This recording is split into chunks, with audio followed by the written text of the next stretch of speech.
Hello Guten tag. ഇന്നത്തെ വീഡിയോയിൽ നമ്മൾ നോക്കാൻ പോകുന്നത് ഡേയ്സ് ഓഫ് ദ വീക്കാണ്. അതിന് നമ്മൾ ജർമ്മനിൽ പറയുന്നത് ദി വൊഹൻ ടാഗി. ദി വൊഹൻ ടാഗി. ഞാൻ മുമ്പത്തെ വീഡിയോസിൽ പറഞ്ഞിരുന്നു, നമ്മൾ ഇങ്ങനെ ഡേയ്സുകൾ മന്തൊക്കെ യൂസ് ചെയ്യുമ്പോൾ ആർട്ടിക്കിൾ എപ്പോഴും ഡിയാറാണ് യൂസ് ചെയ്യുക, മസ്കുലിൻ ആയിരിക്കും.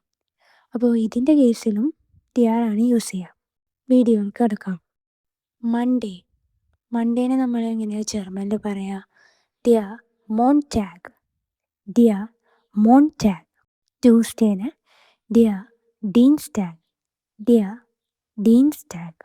വെനസ്ഡേനെ ദിയ മിറ്റ്വോഹ്. ദിയ മിറ്റ്വോഹ്. തേഴ്സ്ഡേനെ ദിയ ഡൊണ്ണേഴ്സ്ടാഗ്. ദിയ ഡൊണ്ണേഴ്സ്ടാഗ്. ഫ്രൈഡേനെ ദിയ ഫ്രൈറ്റാഗ്. ദിയ ഫ്രൈറ്റാഗ്. സാറ്റർഡേന് ദിയ സാംസ്റ്റാഗ്. ദിയ സാംസ്റ്റാഗ്.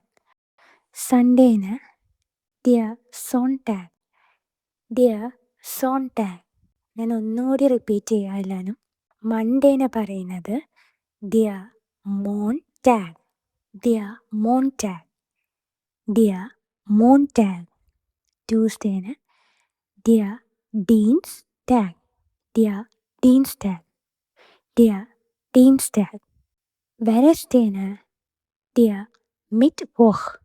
ദിയ മിറ്റ്വോഹ്. ദിയ മിറ്റ്വോഹ്.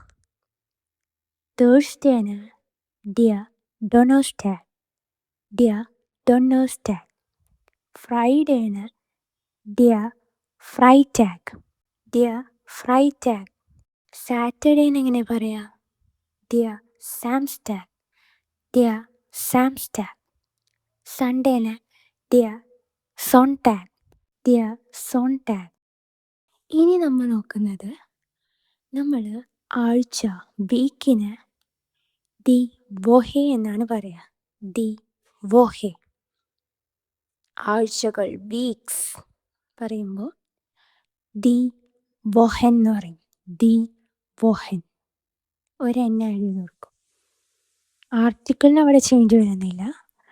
വീക്കെൻഡ്സ് പറയുമ്പോൾ അതിന് ആർട്ടിക്കിൾ ചേഞ്ച് വരുന്നുണ്ട്. ദസ് വൊഹനൻഡേ. ദസ് വൊഹനൻഡേ.